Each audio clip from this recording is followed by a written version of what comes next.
Hi hello అందరికీ, ఇది నా ఫార్మింగ్ బ్లాగ్ 2. నీ లాస్ట్ వీడియోలో చెప్పినట్టు నీ ఛాలెంజ్లో ఎంత ఖర్చు అవుతుందో చెప్తున్నాను చెప్పిన కదా.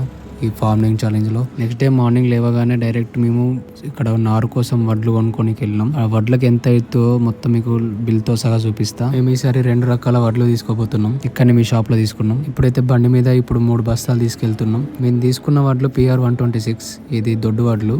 ఇంకోటి జై శ్రీరామ్, మొత్తం 6,000 అయింది. ఈ రోజు ఇది మా డాడీ ఇక్కడ చల్లుతుండు మొత్తం అడుగు మందు ఈ మాడిలో. అయితే ఇందాక చూపెట్టిన వడ్లను మనం 2-3 రోజుల దాకా నానబెట్టాలి, అంటే వాటర్ పట్టుకుంటూ ఉండాలి. అది ఇట్లా అవుతుంది, ఇట్లా మనం నారు బయటకు వస్తా అన్నట్టు తెల్లగా మొలకలాగా. ఆ తర్వాత మనం ఇట్లా ట్రాక్టర్ తోని దున్నుకున్న తర్వాత ఇట్లా కట్టుతో మనం ఇట్లా స్ట్రైట్ గా లెవెల్ గా వేసుకోవాలి లోపల ఉన్న మట్టిని. ఆ తర్వాత వడ్లు అనేది మంచిగా నీట్ గా గ్రోత్ అవుతుంది. ఇందాక చూపెట్టిన బస్తాలను ఇట్లా ట్రాక్టర్ లో తీసుకొస్తే అది మొత్తం ముందు రోజు వర్షం పడి మొత్తం మట్టి బుడదై దిగబడిపోయింది. ట్రాక్టర్ బయటికి వెళ్ళలేదు. నెక్స్ట్ వచ్చే చిన్న షార్ట్స్ లో మీరు నారేసింది 10 days లో ఎంత గ్రోత్ ఉందో ఒక్క షార్ట్ లో చూపిస్తాం. నచ్చితే లైక్ చేయండి.